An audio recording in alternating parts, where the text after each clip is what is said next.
I make mistakes, yeah, but I always made it right at the very end. Whether we emptied out the trash cans on, at no charge, or but because of those reasons, we've been able to implement new systems. So that's why we have pictures. That's why we have timestamp pictures. Welcome.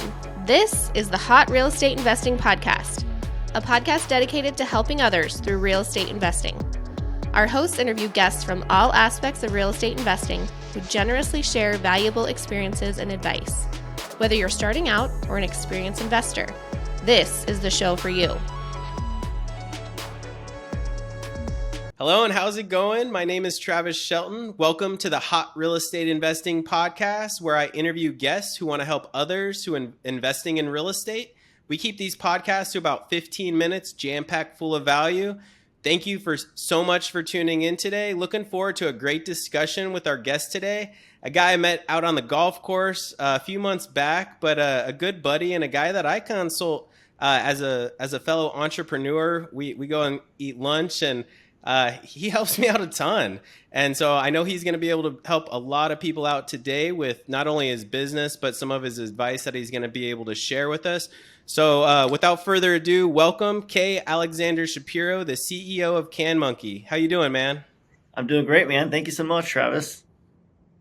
Yeah, awesome, definitely. Well, tell our audience a little bit more about yourself. Maybe a little bit about your background and just why real estate. I moved to Arizona in '94. Grew up here, went to elementary school, middle school, high school, college. My dad was a loan officer. My mom got into real estate as an agent. So real estate was kind of in my background. After college, I went to Florida to get my life insurance license. And at 22, realized that none of my friends really cared about life insurance policies or had any money to invest in, especially during 2010 when there was like a recession going on. So came back to Arizona during the REO days and kind of just fell right into working for a Fannie Mae Sam vendor that did rehabs for REO properties. And from there, got a job in title and escrow, worked in title and escrow for about 10 years. And at the tail end, I had invested in CanMonkey to leverage my investor clients that had some short-term rentals in the area. And when the pandemic hit, lost my job in title and escrow. Instead of going and taking my talents to another title company, said, screw it, let's go all in on CanMonkey, and I'm glad I did. So that was in May of 2020. That was really all in, and since then we are now in 10 states, 55 cities. We're the first trash to curb service provider, where we take your trash and recycling cans to the curb day before pickup and then return them the following day after the city empties them out. Big hit with short-term rentals, Airbnbs, the elderly, 55 and older communities, and just busy individuals that travel. And so it's been a fun ride, and I get to take my passion of real estate and still utilize that with being into the real estate industry, just with the short-term rental side of it now instead of more of the consumer side. Man, I love it. A lot to digest and kind of dig into there. But Alex, we start all our show off with some motivation, and I asked you to share with the audience your motivational quote now. It's a quote that I heard a long time ago that's always stayed with me, and it says, "Whether you think you can or you can't, you're right." And it's by Henry Ford. And what I like about that is it's very true. And I think when I think about how I've been in CanMonkey, there's a lot of times where I threw in the towel thinking, why the hell am I taking trash cans to the curb and back while I was in my, suit working at, still a 9 to 5.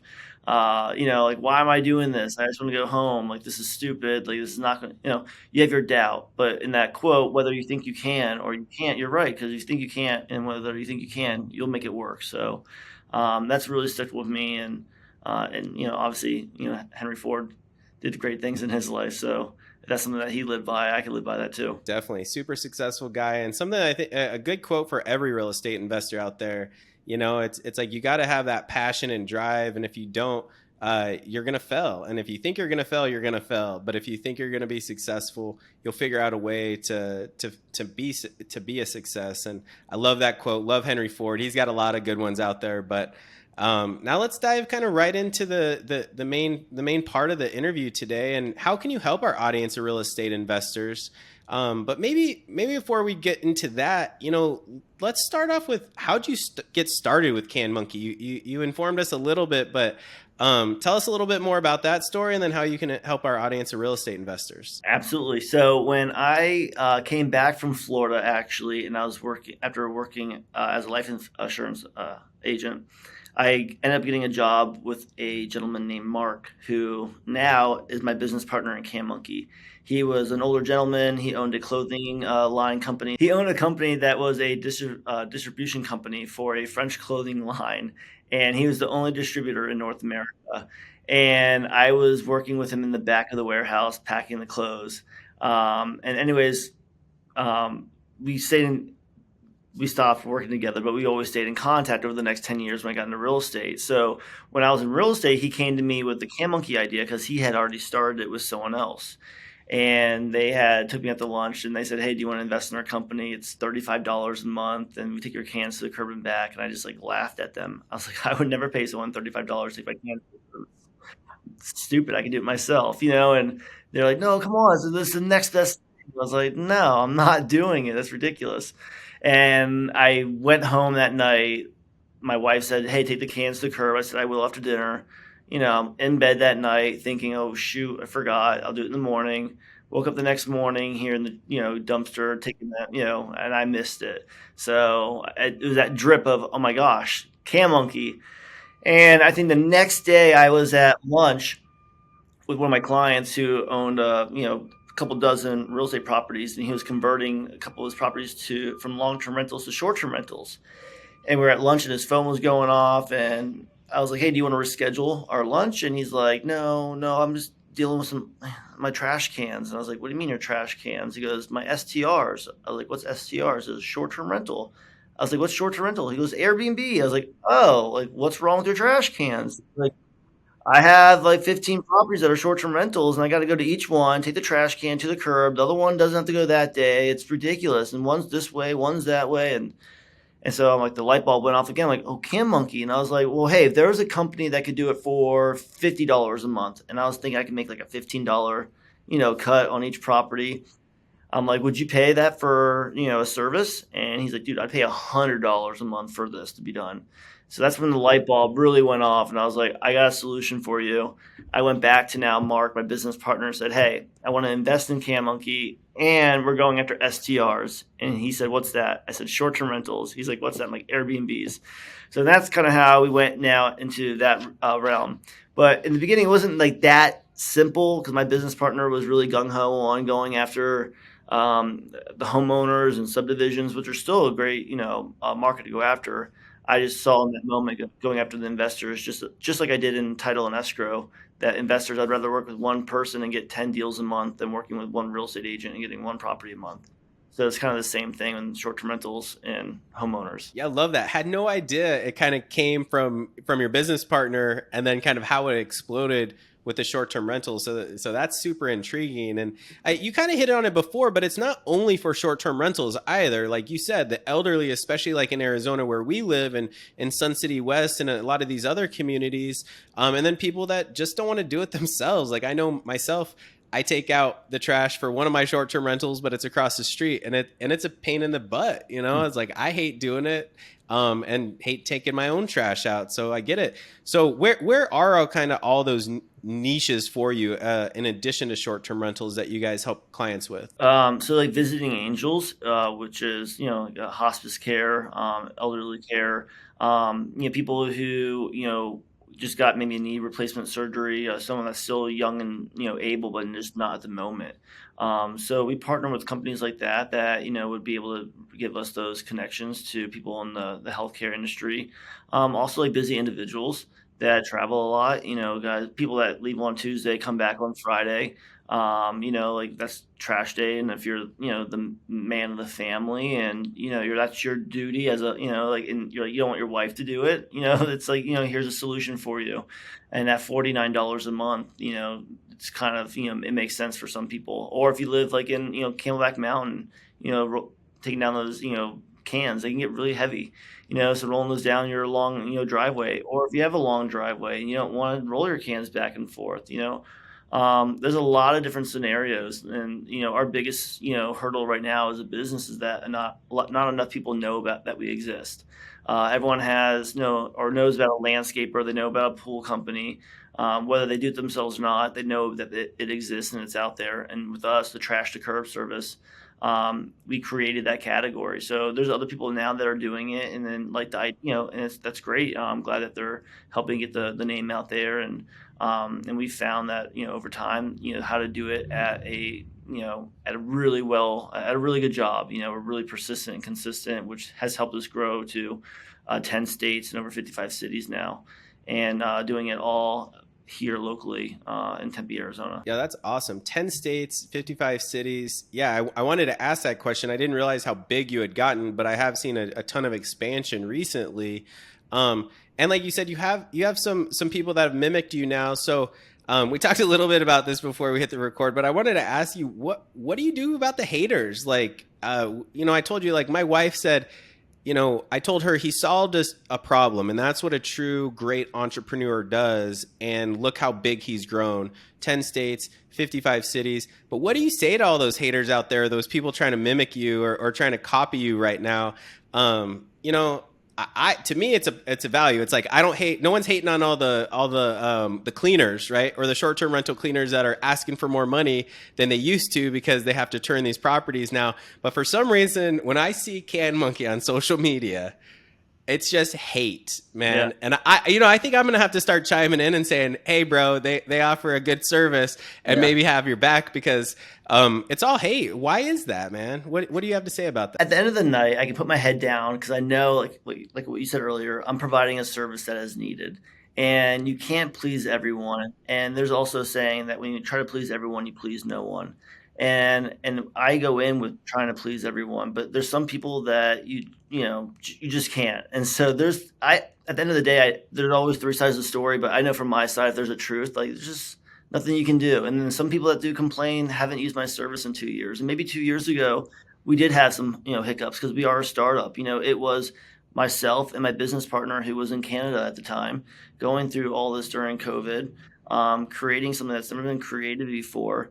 And not that they were our guinea pigs, but it's like you're signing. You knew kind of what you're signing up for, a service that was brand new, that we were just starting something. So did I make mistakes? Yeah, but I always made it right at the very end. Whether we emptied out the trash cans on, at no charge, or but because of those reasons, we've been able to implement new systems. So that's why we have pictures. That's why we have timestamp pictures.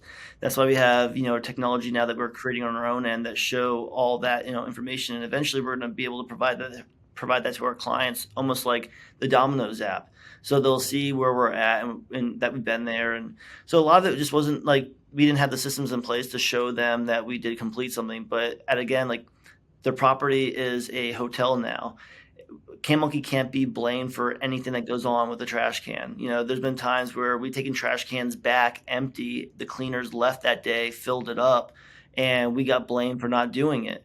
And I didn't refund them because we did it, and they don't believe us. And so what do I do to that?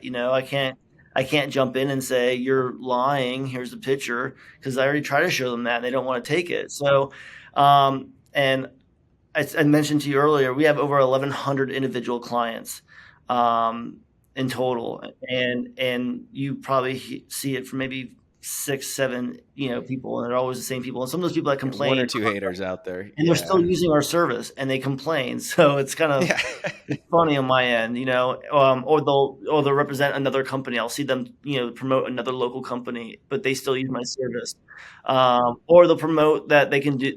So it's like I see it all, but I try to think of an abundance. And in Arizona alone, we have about 2,000 properties here alone.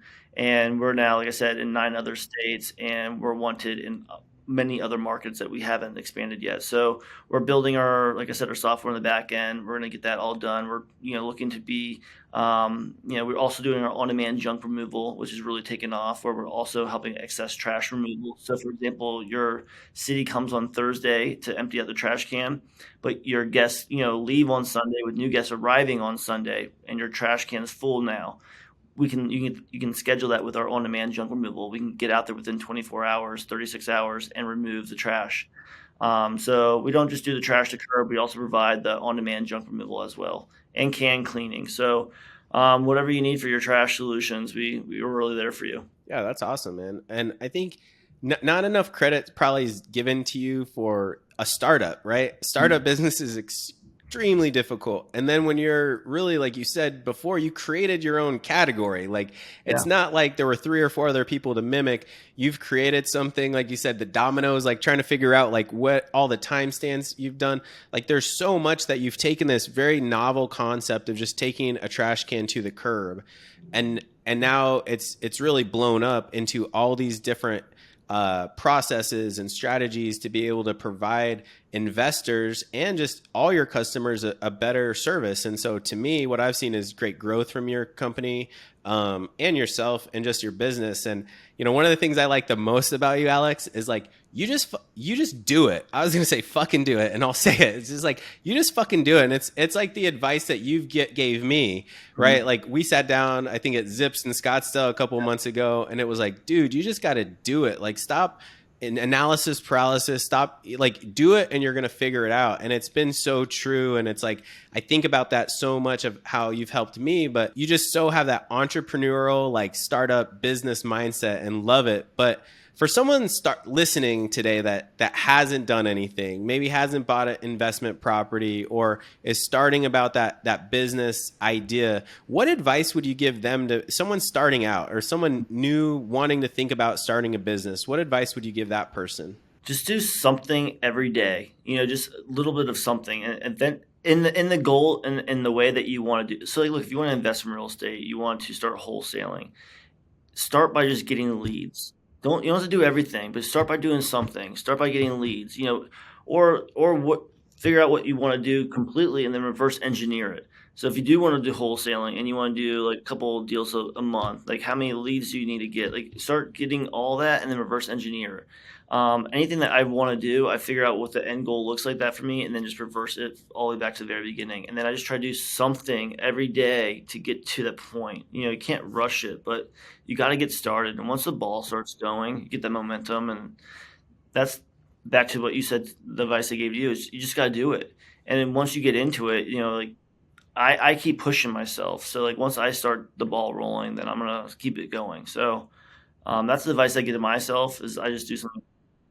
That's it. I mean, like I have a to-do list I write every day in my little black journal, and I just have to do the stuff. And sometimes it's not a lot. It's just one thing, but that one thing now puts something else in motion, or like at least that ball's off my side of the court and back on the other person's side of the court. Like I don't want anything to be stuck in my side of, the pipeline. I want it to be just like flowing, like it just keeps going.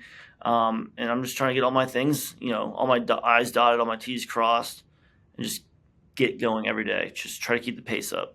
I love that. Yeah, I'm one of those 1% a day, one step forward every day, and it's like I hate that stalling, like that plateauing, but yes. A lot of times that plateauing, you're still moving forward. But if you're getting something done every day, right? But if you're just sitting there saying, "Oh man, I don't want to eat that frog," that's too much work. I can't climb that mountain or run that marathon. Well, but you also didn't put your shoes on today and run that, walk down to the mailbox. Right. So you got to start somewhere and take a couple steps. I love that.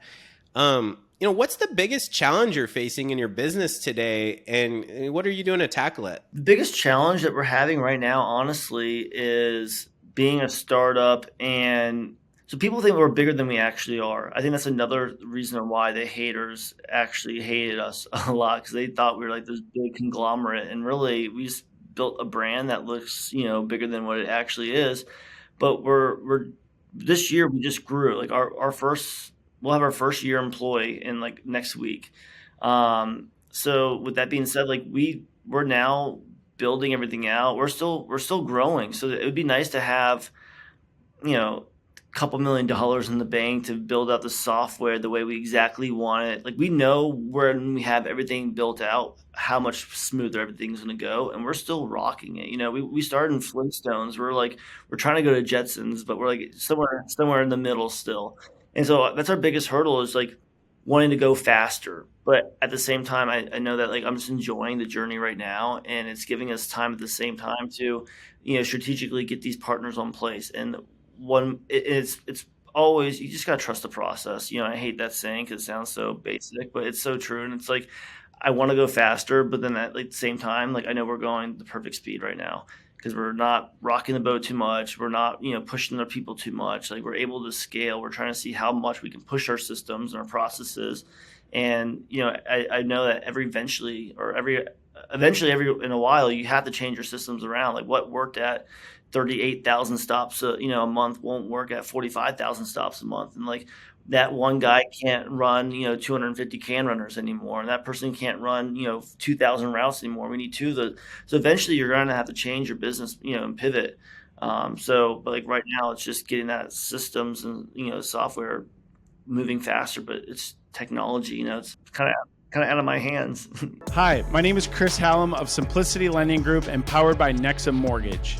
I'm a trusted and experienced loan officer who will work with you to find the best mortgage options for your needs. From first-time homebuyers to experienced investors, I have a wide variety of loan options and competitive rates, which makes me the perfect choice for those who are in need of creative financing. Contact me today and take the first step towards financial stability. Are you ready to jump in the hot seat now? Yeah, I'm ready. Thank you. All right, man. So we ask all our audience or all our guests the same 4 questions, Alex, and so we throw you into the hot seat. The final 4 hot questions are sponsored by Homes with Hallam, but we'll kick it off with, what is one book you'd recommend to someone wanting to know more about real estate investing? One book that I would recommend about real estate investing would be The One Thing by Gary Keller. It's a great book. It's very not simple, but back to the basics. And I take that approach on CanMonkey a lot. You can take that approach on anything, really, but it talks about focusing on your one thing. What's your one thing you're really good in real estate? Are you a listing agent? Are you a buyer's agent? If you're really good at working with buyers, then go all in on buyers and get that to a certain point. Doesn't mean you can't do listings. Just really focus on buyers and own that. So I did that with CanMonkey when we were starting CanMonkey, and the revenue wasn't really in. I wasn't really paying myself anything. Neither was my business partner. We're trying to look at other revenue streams. You have all these thoughts that go down like, okay, well, what if I stop CanMonkey and do this? It's like, no, CanMonkey's the one thing, because then if I get CanMonkey in, then I can get the others. So I always go back to the Gary Keller One Thing. No, I love that book. Yeah, I have it written on my whiteboard. What's the one thing such that by doing everything else will be unnecessary. And I try to say it to myself every single day, because you will find something. You'll say, if I do this, then I don't have to do this. Or if I do this, it's off my checkbox list. It's off my court. It's in the other person's court, and I can move and focus on to something else. So love that book and definitely love that message. What's your favorite productivity tip or trick? Maybe a tool or app or some sort of time saver that you use in your day to day? Honestly, I don't use anything. Honestly, I don't. But what I have done is I got an Apple Watch again, and it does have that thing where it helps you breathe. So I would say the Apple Watch. I just don't use it every day, but when it gets on and I can do the breathe, I do like breathing, the breathing in and breathing out. And so that's something that I should be doing more. But that's something that's top of mind right now, is the one thing that I would think that's what I use to calm me down. Yeah, I'm bad with that one too. I see all the values in it, and so I try to do the same thing. I got an Apple Watch just for some of these health reasons, and been working this year to try to improve some of those things. Alex, what's your biggest real estate mistake or failure you've made, and what did you learn from that experience or that lesson? Biggest mistake would be just not doing it. I had opportunities to buy properties and I didn't do it. Sometimes the advice I give myself now that I gave you is just do it. There's, as long as you have an exit strategy and you know how you can get out of it, or if it makes sense, just do it. You'll find a way.